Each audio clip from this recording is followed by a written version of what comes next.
You know, one of the most fascinating things about God's nature is that He rarely moves in the way we expect Him to. If we could always predict how God would bless us, it wouldn't require any faith. But God's provision is divine. It doesn't follow human logic, and that's exactly what makes it so powerful. When God says money is about to come from unexpected directions, He's reminding us that He's not bound by our economy, our background, or our limitations. He's reminding us that His supply chain is heavenly, not human. Think about it. God fed the Israelites with manna that literally fell from the sky. No farms, no bakeries, no suppliers, just supernatural provision delivered right on time. That's the nature of divine supply. It appears where logic says it shouldn't. It arrives when reason says it's too late. It manifests when experience says it's impossible. That's the fingerprint of God. He delights in surprising His children. Now, the reason many people miss their blessing isn't because God isn't sending it. It's because they're looking for it in the wrong direction. We expect provision to come from the familiar routes: our job, a client, a paycheck, a business deal. And yes, those are valid channels, but they're not the source. God is the source. Everything else is just a method He chooses for a season. When one door closes, we panic, but God's already preparing a window we haven't even seen yet. You see, God often interrupts our routines to remind us that He's the one sustaining us. If He allowed all our blessings to flow through predictable patterns, we'd start worshiping the pattern instead of the provider. So sometimes He'll dry up the brook, like He did for Elijah, just to redirect us to a new stream. Elijah had been fed by ravens, a completely illogical arrangement. Birds don't feed people. They fend for themselves. But in God's economy, even the natural order bends to His command. When the brook ran dry, God sent Elijah to a widow in Zarephath, a woman who had nothing left but a handful of flour and a little oil.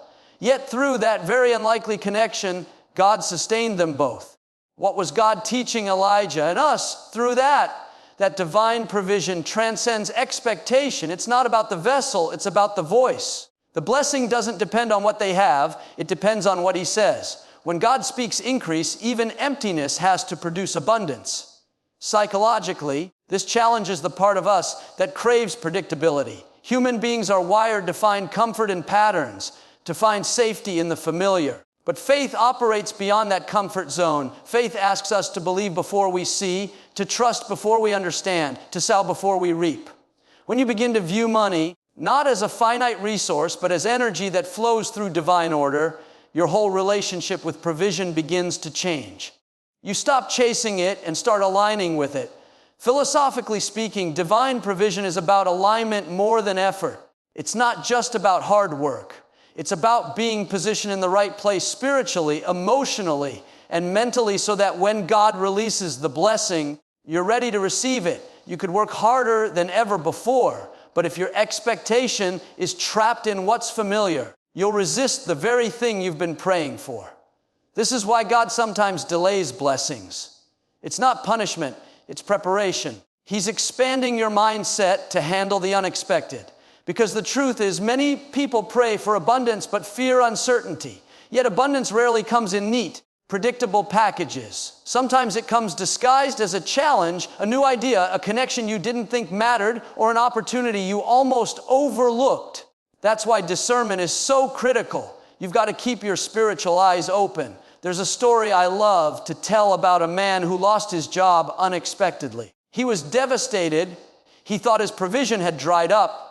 But in that season of unemployment, he started helping a friend with a small online project, something he never thought could amount to much. Within a year, that side project became a thriving business, and he never had to return to corporate life again. You see, that's how God moves. He reroutes what looks like loss into leverage. He turns what looks like a setback into setup. So maybe you've been wondering, how is God going to do it?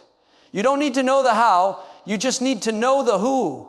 He's already working behind the scenes, orchestrating divine connections, stirring people's hearts, setting events in motion.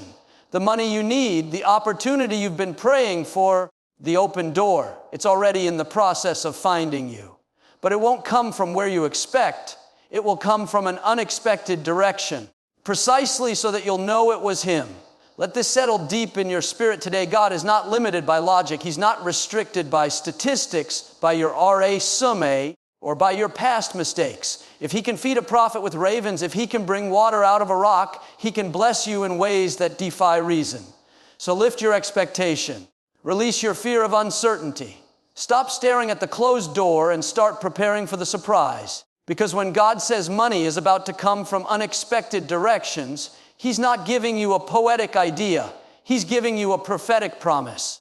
And when it arrives, and it will, you'll know it wasn't luck, it wasn't coincidence, it wasn't human logic. It was divine orchestration. You know, one of the most overlooked truths about God's blessings is that obedience is the key that unlocks unseen doors. We often pray for increase, we declare favor, we believe for breakthrough, and that's good. But faith without obedience is incomplete, because in the kingdom of God, blessings are not random, they are relational. They move in response to alignment between what God says and what we do. When God gives you an instruction, it's not because He's trying to make your life harder. It's because He's setting you up for something greater. Obedience doesn't always make sense in the moment, but it always makes miracles in the end. Look at Peter. He had been fishing all night and caught nothing. Exhausted, frustrated, ready to give up. And here comes Jesus saying, launch out into the deep and let down your nets for a catch. From a natural perspective, it didn't make sense. The timing was wrong. The conditions were wrong. But Peter said something powerful. Nevertheless, at your word, I will let down the net. That one act of obedience shifted his entire reality. The same sea that was empty moments ago became overflowing with abundance. That's how obedience works. It transforms emptiness into overflow. It converts effort into evidence. Psychologically, obedience is the bridge between belief and manifestation. It's one thing to believe God can bless you. It's another to act like He already has. Every act of obedience is a statement of faith. It's saying, God, I trust you even when I can't trace you. You see, obedience doesn't just open doors. It changes you. It stretches your trust, disciplines your thinking, and strengthens your spiritual reflexes. Many times, we're waiting for God to move, but God is waiting for us to move first. He says, give, and it shall be given unto you. Seek, and you shall find. Knock, and the door shall be opened. Notice the pattern. Action precedes activation. You move, then He manifests. Think about the widow in 1 Kings 17. She was down to her last handful of flour and a little oil, preparing her final meal before death. But God sent Elijah to her with an instruction. Bake me a small cake first. That sounds unreasonable. It defies logic. Why would God ask a starving widow to give what little she had left? But hidden in that act of obedience was her miracle. When she followed the instruction, her jar never emptied and her oil never ran out. The blessing didn't come because she understood. It came because she obeyed. Now here's the deeper layer. Obedience trains your mind to operate above emotion. We live in a culture that celebrates feelings, but faith is not built on feelings. It's built on conviction. Feelings fluctuate. Conviction endures. When you obey God despite uncertainty, you are rewiring your inner world for spiritual success. You're saying to your subconscious, I am governed by purpose, not preference. That's psychological maturity. Philosophically, obedience is the expression of surrender. It's the alignment of the finite with the infinite. The willingness to say, I don't need to know everything. I just need to know you. You can't reason your way into divine favor. You can only respond your way into it. God doesn't ask for blind obedience. He asks for trusting obedience. Because when you obey, even without full understanding, you are acknowledging His wisdom above your own. Sometimes obedience will cost you comfort. It might mean walking away from a secure job, sowing a seed when you feel stretched, forgiving someone who doesn't deserve it, or staying patient when everything in you wants to rush ahead. But every act of obedience carries within it a hidden return. You never lose by obeying God. You only make room for more. I've seen it time and time again. People who follow divine instruction always experience supernatural direction. God never tells you to do something just for the sake of it. He's always positioning you for what's next. Maybe He's telling you to forgive so He can free your heart for new opportunities. Maybe He's nudging you to give so He can multiply what remains. Maybe He's leading you to step out in faith so He can show you what you're truly capable of. The moment you obey, the atmosphere around you begins to shift. Here's the beautiful thing: obedience doesn't have to be perfect. It just has to be genuine. You might stumble, you might question, you might feel fear. But if your heart says yes, God honors that. He's not looking for flawless execution. He's looking for faithful intention. The enemy wants you to believe that your obedience doesn't matter, that it's too small, too late, too insignificant. But God specializes in multiplying the small. 5 loaves and 2 fish fed thousands. A mustard seed of faith can move mountains. A single step of obedience can unlock a lifetime of favor. You may not see the whole staircase right now, but you don't have to. All God needs is your next step, just one step, because obedience is cumulative. It builds momentum. Every yes creates a ripple that moves you closer to divine overflow. The challenge is to act even when the outcome isn't visible. Faith doesn't say, show me and I'll go. Faith says, I'll go and you'll show me. So maybe right now God is speaking to you about something specific. A decision, a relationship, a financial move, a change in direction. It might not make perfect sense, but deep down, you know it's His voice. That's the invitation. That's where the blessing is hiding. Don't overthink it. Just obey. Because when you move in obedience, you align yourself with heaven's rhythm. And when heaven and earth align, nothing can stop the flow of abundance. When you act on God's word, His power acts on your behalf. One of the most liberating truths you can ever understand about God's provision is that He doesn't always use the people or places you expect. We often assume that blessings will flow through familiar faces, predictable channels, or logical paths, but God delights in surprising us. He specializes in using the unlikely, the overlooked, the unconventional. Why? Because that's how He makes sure the glory belongs to Him and not to the system, the connection, or the circumstance. Think about Elijah. Again, when the famine struck, God didn't send him to a wealthy landowner or a powerful king. He sent him to a widow in a foreign country, someone with nothing to spare. From a human perspective, that made no sense at all. But from a divine perspective, it was the perfect setup for a miracle. God was teaching Elijah and all of us that His resources are not confined to human logic. He can send a raven to feed you. He can send a stranger to bless you. He can even use your enemies to fund your purpose. Sometimes the door God opens doesn't look like a door at all. It looks like a detour. It looks like a disappointment. But if you stay sensitive to the Spirit, you'll begin to see that divine favor often wears ordinary clothes. That person you met briefly in passing, that unexpected phone call, that idea that came to you while driving, those are often the very vehicles God uses to deliver provision from unexpected directions. Here's the psychological truth behind that: the human mind loves patterns. It feels safe when it can predict outcomes. We associate consistency with control. But faith, by its very nature, disrupts predictability. It stretches the mind beyond comfort into possibility. God's ways are higher than our ways, not just in holiness, but in creativity. He sees connections and opportunities our minds can't even conceive. That's why Scripture tells us, no eye has seen, no ear has heard, no mind has imagined what God has prepared for those who love Him. Philosophically, when God chooses to bless us through the unlikely, He's inviting us to expand our definition of what's possible. He's teaching us not to idolize the visible. Because sometimes what looks like lack is just hidden abundance waiting to be revealed. The widow's jar looked empty, but inside it was the seed of continuous supply. Joseph looked like a prisoner, but he was actually a prime minister in training. The manger looked like poverty, but it was hosting divinity. This means we have to stop dismissing what looks too small, too strange, or too insignificant. God hides greatness in simplicity. He hides provision in obscurity. That's why you have to be careful not to judge by appearance. The person you least expect might carry the very key to your next breakthrough. The opportunity you're tempted to ignore might be the channel God intends to use to elevate you. I remember hearing a story about a man who needed funding for his startup. He had been pitching to investors for months with no success. Every door seemed closed. Out of frustration, he took a break one morning and went to a local cafe. While there, he struck up a conversation with an older gentleman sitting nearby. They talked about life, family, and faith, nothing about business. As he was leaving, the man handed him a card and said, "Call me sometime." Turns out that stranger was a retired executive with resources and influence who later became his biggest investor. That's how God works. While you're focused on the obvious path, He's orchestrating the unexpected one.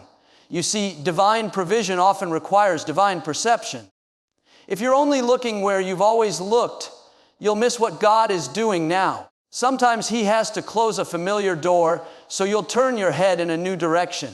Don't resist that shift. Don't get so attached to how you thought the blessing would come that you miss how it's actually arriving.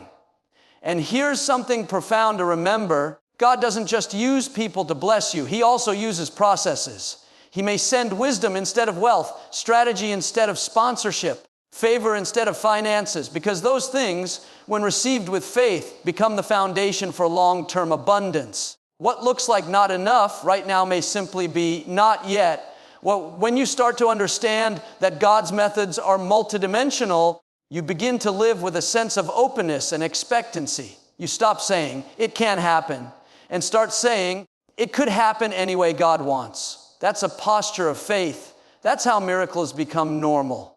Because faith is not about controlling outcomes, it's about trusting divine orchestration. Some of the greatest blessings in your life will come through people who don't look like you, believe like you, or even like you. That's the beauty of God's sovereignty. He can use Pharaoh to promote Joseph. He can use Cyrus, a pagan king, to rebuild Jerusalem. He can take what the enemy meant for evil and redirect it for good. That's why you should never despise the unexpected.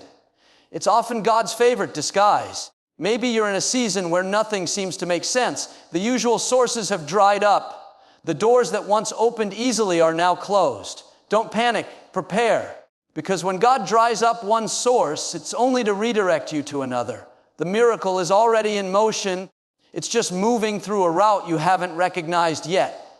The next blessing might not come through a friend. It might come through a former critic.